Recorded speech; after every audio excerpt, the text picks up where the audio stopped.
اعوذ باللہ من الشیطان الرجیم بسم اللہ الرحمن الرحیم اللہم فقہنا فی الدین۔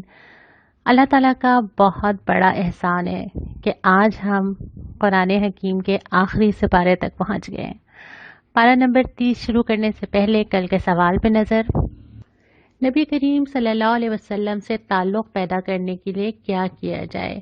یہ تو ہم نے اب تک اتنے سپاروں میں پڑھ ہی لیا کہ نبی کریم صلی اللہ علیہ وسلم سے تعلق پیدا کرنے کے لیے ہماری ضرورت ہے ہم ایمان لائیں، ہم علم رکھتے ہوں، ہم جانتے ہوں، ہم محبت کرتے ہوں، اتنی محبت کہ اپنے آپ سے زیادہ ہم اطاعت کرتے ہوں، کوئی چو چرا نہ کریں۔ اگر کوئی حکم، کوئی حدیث کوئی ہمارے سامنے آ جاتا ہے یا تو قرآن ہمیں بتاتا ہے، اور پھر ہم نبی کی مدد کریں۔ مدد اس طرح کہ جو کام نبی کرنے آیا تھا ہم وہ کام کریں۔ یہ سارے تعلق مطلوب ہیں۔ پریکٹیکلی ہمیں کیا کرنا ہے یہ ہم ویڈیو کے آخر میں بات کریں گے۔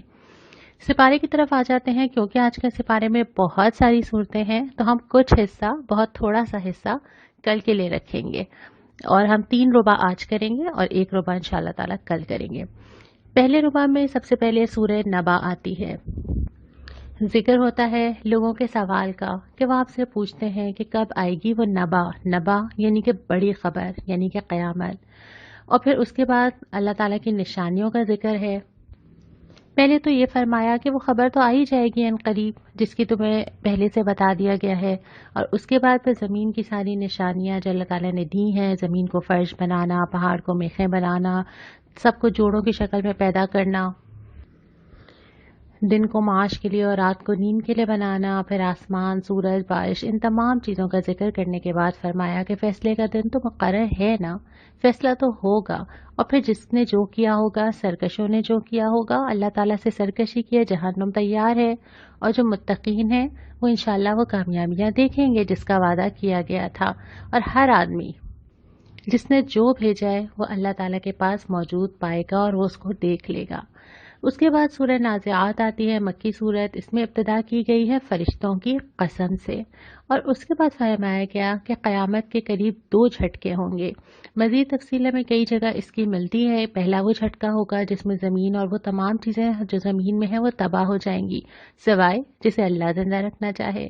پھر ایک اور جھٹکا ہوگا جس میں تمام لوگ اٹھ کے کھڑے ہو جائیں گے، حیران ہوں گے کہاں سے لائے گئے، قبروں سے نکالے جائیں گے۔ اس کے بعد پھر فرمایا کہ رسول کو جھٹلانے والے کی عبرت ناک سزا ہے۔ اس کے بعد حیات بعد الموت یعنی مرنے کے بعد دوبارہ زندہ ہونے پر دلائل دیے گئے ہیں۔ پھر یہ ذکر کیا گیا ہے کہ جو ٹھکانہ ملے گا نا اس کے پیچھے کوئی نہ کوئی تو تمہارا اپنا ہاتھ ہوگا نا۔ دوزخ جن کا ٹھکانہ ہوگی وہ کیوں ہوگی؟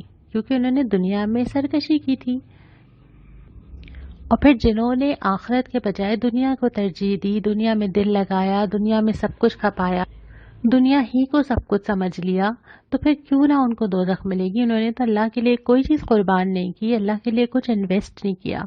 ہاں جنت چاہیے، جنت ٹھکانہ ہے، لیکن اس کے لیے ایک کرائٹیریا تو ہے نا۔ وہ کیا ہے کہ اپنے رب کا خوف رہا، ہر وقت یہ دھیان کیا کرنا چاہیے کیا نہیں کرنا چاہیے، یہ ایک کانشیس رہنا، یہ آسان تو نہیں ہے نا زندگی کے اندر۔ اور پھر یہ کہ اپنی نفس کو بری خواہشات سے روکنا۔ ہم نے یہ پڑھا ہی تھا نا ابھی کچھ دن پہلے کہ نفس کے پیچھے، نفس کی بندگی انسان کیسے کر لیتا ہے، تو نفس کے پیچھے چلنے سے روکنا بہت محنت چاہیے اس کے لیے ہم سب کو۔ ہر روز دل کچھ چاہتا ہے، کرنا کچھ اور ہوتا ہے، تبھی تو جا کے وہ جنتیں ملتی ہیں۔ سورہ عبس آتی ہے، ابتدا میں تلقین کی جاتی ہے کہ دیکھو اصل اہمیت دنیا میں بھی اور رابطے کے لیے بھی اور دائی کے لیے بھی اس شخص کی ہے جو حق کا طالب علم ہے۔ وہ کیا علم کتنا حاصل کرنا چاہتا ہے، اس کا اللہ تعالیٰ سے کتنا تعلق ہے، اور اس کے علاوہ پھر انسان پہ اللہ تعالیٰ کی مہربانیاں گنوائی گئی ہیں، اور یہ کہ انسان اپنے فرض سے کتنا غافل ہو جاتا ہے نا۔ اللہ کی دی ہوئی ساری چیزیں استعمال کرتا ہے لیکن یہ نہیں سوچتا کہ اس کو کرنا کیا ہے۔ اور پھر قیامت کے دن کی تذکیر کی گئی۔ اس کے بعد سورہ تکویر شروع ہوتی ہے اور قیامت کے دونوں مراحل کا ذکر آتا ہے، اور وہ دونوں مراحل وہی جو ہم نے پہلے ذکر کیا۔ پہلا یہ کہ جب سب تباہ کر دیا جائے گا، اور دوسرا یہ کہ جب سب کو قریب لے آیا جائے گا اور سب کو کھڑا کر کر کے پوچھا جائے گا۔ خاص طور پہ ذکر ہے کہ زندہ گاڑی ہوئی لڑکی سے پوچھا جائے گا کس قصور میں ماری گئی۔ اس کے بعد پھر نبی کریم صلی اللہ علیہ وسلم کے رسالت پہ تذکرہ کیا گیا ہے کہ یہ اللہ رب العالمین کی طرف سے ہے، فرشتے کی طرف سے عطا کیا جاتا ہے۔ سورہ انفطار کا ذکر ہے۔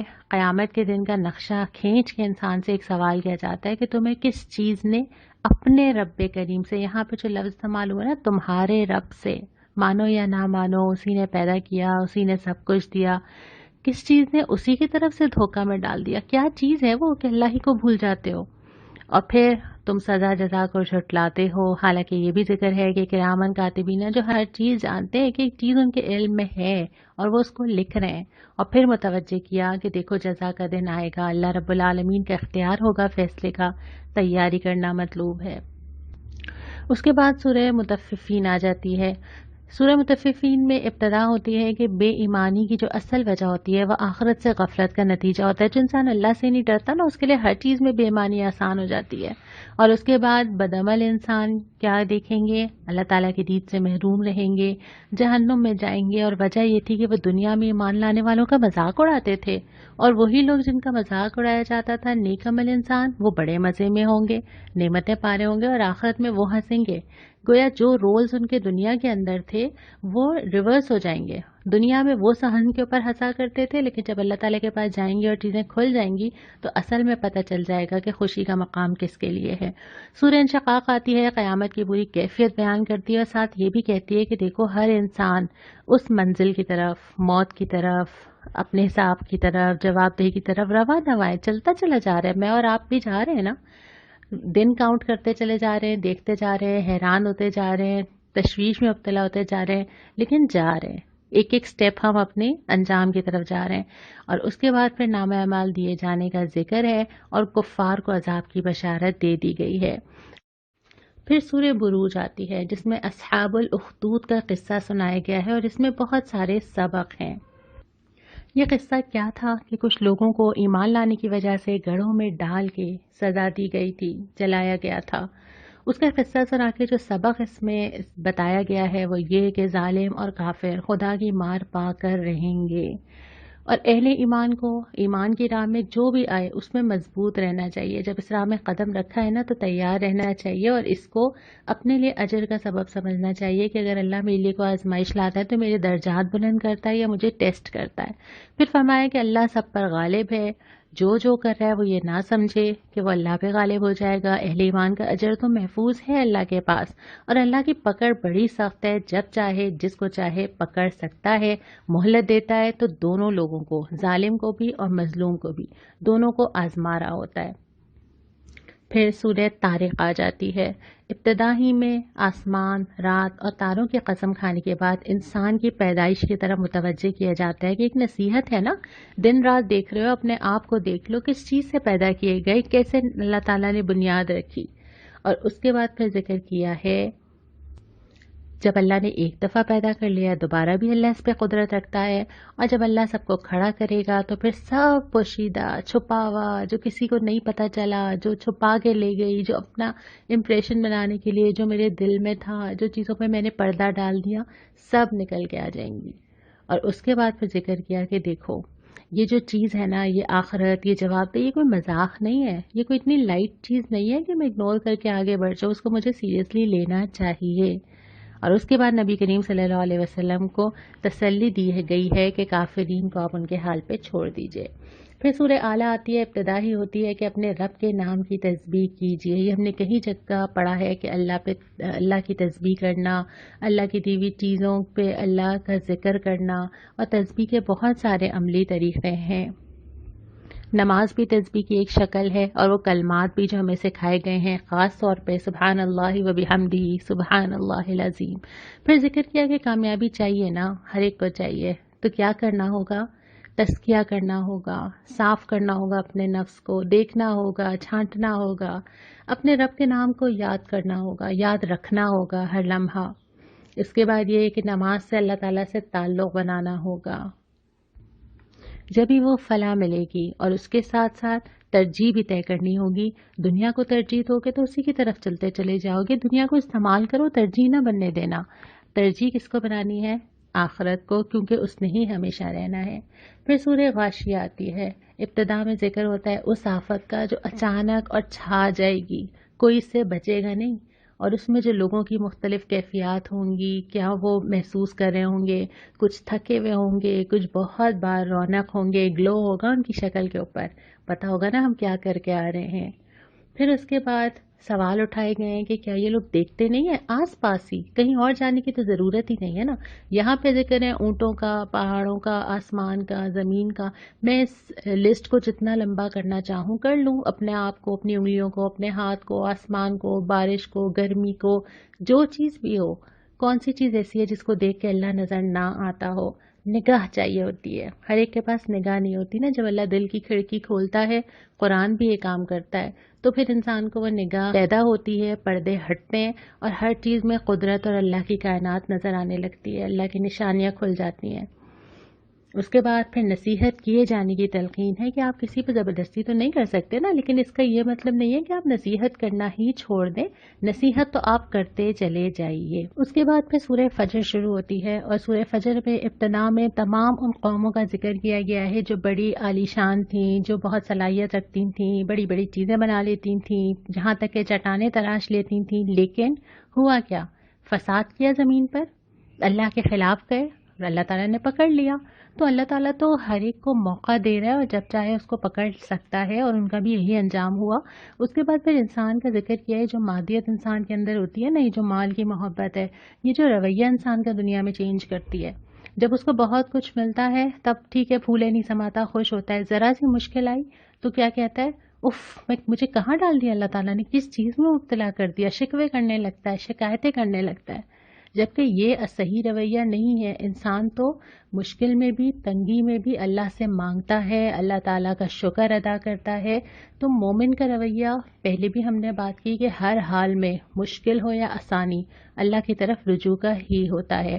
اس کے بعد ذکر کیا ہے کہ جو مال سے محبت ہو جاتی ہے، اس کے جو نتیجے ہوتے ہیں کہ ہم شیئر نہیں کرنا چاہتے، ہم چاہتے ہیں بس سمیٹ لیں، اپنے پاس رکھ لیں۔ جیسے یتیم کا مال چاہتے ہیں کہ قبضہ کر لیں، مسکین کو کھانا نہ ایک دوسرے کو کہتے ہیں، نہ خود چاہتے ہیں کہ کھلائیں، میراث بانٹنے کے بجائے سمیٹنا پسند کرتے ہیں۔ تو مال کی محبت ہے دل کے اندر، تبھی یہ رویہ پیدا ہوا ہے۔ آپ نوٹ کیجئے کہ اللہ تعالیٰ نے جتنی بھی ایسی چیزیں جو ہم سے غلطیاں ہو جاتی ہیں، حج میں کوئی غلطی ہوتی ہے، کفارہ دینا ہے، قسم کھانا ہے کے بارے میں، روزہ نہیں رکھ پا رہے ہیں، بیمار ہیں، بہت ساری چیزوں میں کفارے میں اللہ تعالیٰ نے نا مال نکالنا رکھا ہے۔ صرف توبہ نہیں ہے، آپ اس کو رجوع بھی کر لیں گے، معاملات بہتر بھی کر لیں گے، اللہ سے توبہ بھی کر لیں گے، لیکن آپ کو اس کے ساتھ ساتھ اپنا مال نکالنا ہے، کیونکہ جو مال ہے نا، یہ دل میں جگہ بنا لیتا ہے۔ تو اللہ تعالیٰ چاہتا ہے کہ میرا مال نکلے تاکہ دل پہ کچھ چوٹ تو پڑے، اور واقعتاً مال نکالنا مشکل کام ہے نا، 4 نفل پڑھوا لیں مجھ سے آسان ہے، پیسے مجھ سے مانگ لیں تو ایک لمحے کو کچھ تو لگتا ہے نا جا کے دل کے اوپر۔ تو یہاں پہ بھی ذکر ہے کہ یہ ساری چیزیں جب ہی پیدا ہوتی ہیں جب تمہیں مال سے محبت ہونے لگتی ہے۔ محبت نہ ہو اس مال سے، استعمال کرنا ٹھیک ہے۔ اس کے بعد پھر انسان کی حسرت کہ ایسا نہ ہو کہ وہ جا کے جو ہے وہ اللہ کے پاس پچھتائے اور کہے کہ کاش میں کچھ کر کے آتا۔ اور پھر بہت پیاری آیت کہ جو لوگ اطمینان سے، نفس مطمئنہ کا ذکر ہے، جو اطمینان سے اللہ کی راہ میں یکسوئی سے چل کے آئے ہوں گے، ان کو قیامت کے دن کہا جائے گا چلو چلو کشاں کشاں اپنے رب کی طرف خوش خوش شامل ہو جاؤ میرے نیک بندوں میں اور داخل ہو جاؤ جنت میں۔ اللہ تعالیٰ ہمیں ان لوگوں میں شامل کرے جن کو ایسے پکارا جائے گا۔ کیا بلیسنگ ہوگی یہ۔ اس کے بعد سورہ بلد آتی ہے، مکی صورت ہے۔ ابتدائی میں فرمایا گیا کہ دیکھو انسان کو مشقت کے لیے پیدا کیا گیا۔ اس میں بات سمجھنے کی ضرورت ہے کہ زندگی میں آسانیاں نہیں آتی، کسی کی بھی نہیں آتی۔ شروع میں آپ سوچتے ہیں، جب آپ ٹین ایجر ہوتے ہیں، ینگ ہوتے ہیں، تو آپ کو لگتا ہے کہ ایز پلانڈ ہوگی، میں پلان ہی ایسے کروں گا کہ پرابلمز نہ آئیں۔ پھر جیسے جیسے آپ آگے بڑھتے ہیں آپ کو اندازہ ہوتا ہے کہ چیزیں پلاننگ سے نہیں چلتی اور زندگی آسان نہیں ہوتی، زندگی کے فیزز آتے ہیں، ساتھ ساتھ ہر طرح کے آتے ہیں۔ تو انسان کو یہ سمجھنا چاہیے، ایک تو یہ کہ زندگی آسان نہیں ہے، دوسری بات یہ کہ یہ دنیا آسانی کے لیے نہیں ہے، آسانی تو جنت میں ہے۔ آپ کو کچھ نہ کچھ تو دنیا میں مشقت اٹھانی ہوگی نا، اپنے کمفرٹ زون سے نکلے بغیر تو دنیا کا بھی کوئی کام نہیں ہوتا۔ آپ دین کے راستے پہ چلنا چاہتے ہیں اور چاہتے ہیں کہ آپ اپنے کمفرٹیبل زون میں رہیں، آپ کو کوئی مشکل نہ اٹھانی پڑے، یہ نہیں ہو سکتا۔ کہیں تو آپ کو کچھ نہ کچھ دینا ہوگا نا اللہ کے لیے، کچھ تو لگانا ہوگا نا۔ اور اس کے بعد پھر یہ فرمایا کہ انسان جو ہے وہ مال پہ بہت فخر کرتا ہے نا، میرے پاس اتنا مال ہے۔ مال اس لیے ذکر کرتا ہے کہ اتھارٹی انسان کے اندر لاتا ہے، ایک فخر لاتا ہے۔ اور اس کے بعد فرمایا کہ ہم نے تو دونوں راستے دکھا دیے تھے، اچھا اور برا دونوں سامنے تھے نا. اب جس نے جو راستہ اختیار کیا، مشکل اٹھانی ہی نہیں چاہیے، چاہا کہ دنیا میں سیٹل رہے، ہر چیز کچھ ڈسٹرب نہ کرنا پڑے. اور اس کے بعد پھر نیکی کے کام گنوائے ہیں کہ یہ سب کچھ کرنا تھا. گردن چھڑانا یعنی کسی کو قرض سے نجات دلا دینا، کسی کے لیے آسانی پیدا کر دینا، یتیم کی سرپرستی کرنا، مساکین کی مدد کرنا، ایمان لانا، اس پہ صبر کے ساتھ قائم رہنا، لوگوں کے ساتھ رحمت کا معاملہ کرنا. اور یہ ہر چیز، یہ ہر نقطہ اتنی تفصیل چاہتا ہے نا. ایک ہی نقطہ اگر لے لیجئے، رحم کا معاملہ. رحم کا معاملہ یہ ہے کہ جیسے تم زمین والوں پہ رحم کرو، آسمان والا تم پہ رحم کرے گا. ہر انسان کے لیے دل میں خیر خواہی رکھنا، نرمی کے ساتھ پیش آنا، اس کو چانس دینا، اس کو مارجن دینا، اس کو جج نہ کرنا، اس کے لیے آسانیاں فراہم کرنا. یہ تمام چیزیں اس کے اندر آ جاتی ہیں، اور ان میں سے ہر ایک پوائنٹ کی بے شمار تاکیدیں اور حدیثیں ہمیں ملتی ہیں. پھر سورہ شمس آ جاتی ہے، ذکر کیا جاتا ہے کہ دیکھو کائنات میں بھی اللہ تعالیٰ نے متضاد چیزیں بنائی ہیں نا. دو چیزیں دن ہیں تو اس کا اپوزٹ رات ہے. اسی طرح کے مثالوں کے بعد ذکر ہے کہ نیکی اور بدی بھی ایسی ہیں، دو اپوزٹ چیزیں ہیں. اللہ تعالیٰ نے انسان پہ ہر چیز الہام یعنی اس کے اندر بلٹ ان ہے کہ وہ نیکی کو پسند کرتا ہے، برائی سے دور ہونا چاہتا ہے، وہ دبا دیتا ہے اس چیز کو، لیکن وہ سکون پاتا ہے. جیسے جیسے وہ اپنے نفس کو یہ چیز دیتا ہے نا. ہم کیوں نماز، عبادت، حج، سجدہ، ہم کیوں سکون محسوس کرتے ہیں؟ اس کی وجہ سے کہ یہ فیچر ہمارے اندر بلٹ ان ہے اور ہم اس سے کشش محسوس کرتے ہیں. ہم اس کو دباتے ہیں تو پھر وہ ابھر کے سامنے نہیں آتا. اور اس کے بعد یہ کہ اگر کامیابی چاہیے تو نفس کا تزکیہ کرنا ہوگا، اور قوم سمود کی مثال دی گئی ہے. اس کے بعد سورہ لیل آتی ہے، اور ابتدا میں کہا جاتا ہے کہ لوگوں کی کوششیں مختلف قسم کی ہیں، اچھی بھی ہیں، بری بھی ہیں. اور اس میں دو طرح کے لوگوں کا ذکر ہے. ایک وہ جو اپنے مال کو اللہ کے لیے خرچ کرتے ہیں، تقوی اختیار کرتے ہیں، سچائی پہ قائم رہتے ہیں. اللہ تعالیٰ ان کو آسان راستے کے لیے سہولت دیتا ہے. جو بخل، بے نیازی اس قرآن سے، اللہ کی دعوت سے کرتے ہیں، جھٹلاتے ہیں، اللہ تعالیٰ ان کو سخت راستے کے لیے سہولت دیتا ہے. پہلے بھی یہ بات ہوئی تھی، جس طرف قدم ہوگا اس طرف آسانی ہوگی. اس کے بعد یہ فرمایا کہ پاکیزگی کے لیے پھر تذکرہ یہ ہے کہ اپنا مال خرچ کرو، اور اس لیے نہیں کہ تم اللہ پہ احسان کرو، اللہ کو راضی کرنے کے لیے خرچ کرو، وہ تم سے راضی ہوگا. اس کے بعد پھر سورۃ ضحیٰ آ جاتی ہے. نبی کریم صلی اللہ علیہ وسلم کو تسلی کہ اللہ نے تمہیں بالکل نہیں چھوڑا، اللہ تمہارے ساتھ ہے، اور ان قریب ایک بہت اچھا وقت آنے والا ہے، تم خوش ہو جاؤ گے.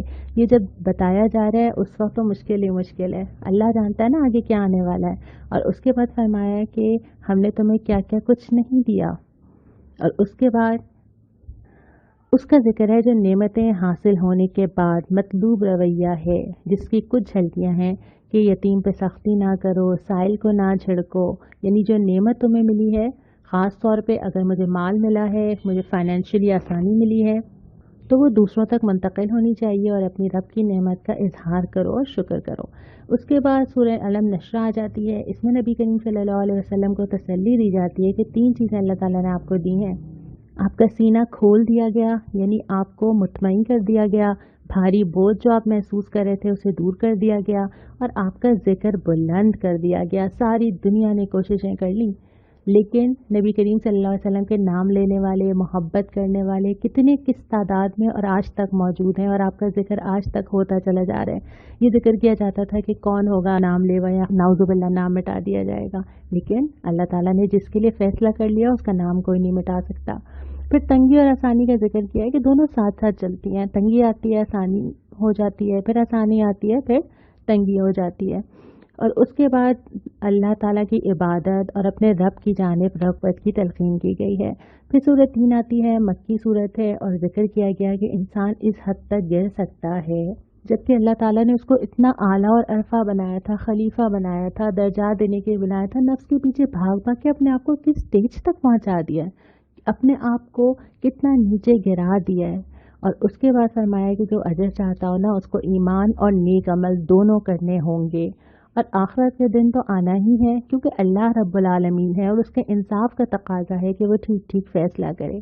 پھر سورہ علق آتی ہے، پہلی وحی جو اللہ کے نبی صلی اللہ علیہ وسلم پہ آئی تھی، اس کا ذکر آتا ہے کہ پڑھنے کی تلقین کی گئی. اس کے بعد انسان کی سرکشی کا ذکر کیا گیا ہے کہ وہ اپنے آپ کو بے نیاز سمجھتا ہے کہ نہ مجھے کسی کی ضرورت ہے، نہ کوئی مجھ سے پوچھے گا، جبکہ دونوں چیزیں نہیں ہیں، ضرورت بھی ہے اور جواب بھی دینا ہے۔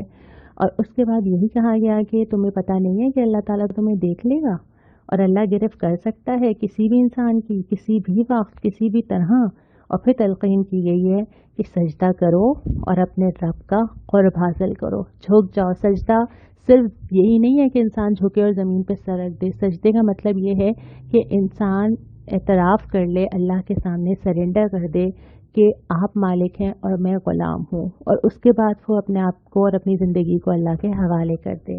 اس کے بعد سورہ قدر آتی ہے، اور اس قدر کا بنیادی موضوع تو شب قدر ہے، لیکن ابتدا ہی شروع ہوتی ہے قرآن کی عظمت کا ذکر کر کے کہ یہ جو قرآن ہے نا، یہ کسی اور نے نہیں بھیجا ہے، یہ ہم نے بھیجا ہے۔ اور اللہ تعالیٰ کی طرف ریفر کرنے سے اس کی عزت اور اس کی قدر بہت زیادہ بڑھ جاتی ہے۔ پھر اس کے بعد ذکر کیا ہے کہ یہ اس رات میں آتا ہے جو تقدیروں کی رات ہے۔ ویسے تو قرآن خود تقدیر بدل دینے والی کتاب ہے، لیکن اللہ تعالیٰ نے اس رات کو منتخب کیا جو کہ 1000 مہینوں سے بہتر ہے، جس میں یہ کتاب دی گئی تھی۔ اور اس کے بعد پھر بتایا کہ اس رات میں فرشتے اور جبرائیل ہر حکم لے کے نازل ہوتے ہیں، اور اس رات میں سراسر سلامتی ہوتی ہے، یعنی لوگوں کے لیے فیصلے کیے جاتے ہیں، لیکن بھلائی کے فیصلے کیے جاتے ہیں۔ تو بہت ہی خوش نصیب ہے جو اس رات کو اپنی سلامتی مانگ لے، اپنے لیے بھی مانگنی چاہیے، قوم کے لیے بھی مانگنی چاہیے، ان حالات میں بھی مانگنی چاہیے۔ یہاں پہ 3 ربع مکمل ہوتے ہیں، آخری ربع دعا کے ساتھ انشاءاللہ ہم کل مکمل کریں گے۔ آج کا سوال وہ یہ ہے کہ ان 30 پاروں میں جو اب تک ہم نے پڑھے ہیں اس بابرکت مہینے میں، کون سا جملہ، کون سی آیت، کون سی بات ایسی ہے جو آپ کے دل کو چھو گئی ہے، جس نے آپ کے دل کے تاروں کو ہلایا ہے اور آپ غور و فکر اور سوچنے پہ مجبور ہوئے ہیں، یا آپ نے اللہ تعالیٰ سے بہت محبت محسوس کی ہے، یا آپ نے کوئی ارادہ باندھا ہے؟ تو ایک بھی ہو سکتا ہے اور 10 بھی ہو سکتی ہیں۔ کیا نچوڑ نکالا، کیا چیز خاص طور پہ محسوس کی، کیا چیز نوٹ کی، کیا چیز یاد رہ گئی؟ آپ نے آج مجھے یہ ضرور بتانا ہے۔ کل ہم انشاءاللہ یہ بھی مکمل کریں گے سپارہ، دعا بھی کریں گے۔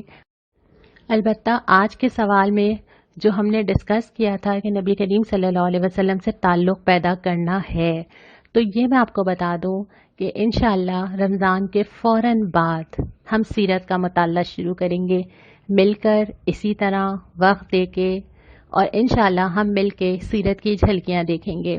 تفصیلات میں انشاءاللہ آپ کو کل بتاؤں گی۔ آج کوئی دعا نہیں آئی تھی تو آج ہم خود یہ دعا مانگ لیتے ہیں کہ اللہ تعالیٰ نے اس سپارے میں بار بار ذکر کیا ہے آخرت اور نفس کے تزکیے کا۔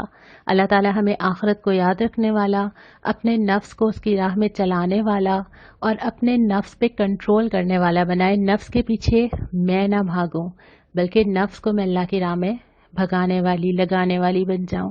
اللہ تعالیٰ ہم سب کی مدد کرے۔ وآخر دعوانا ان الحمد للہ رب العالمین۔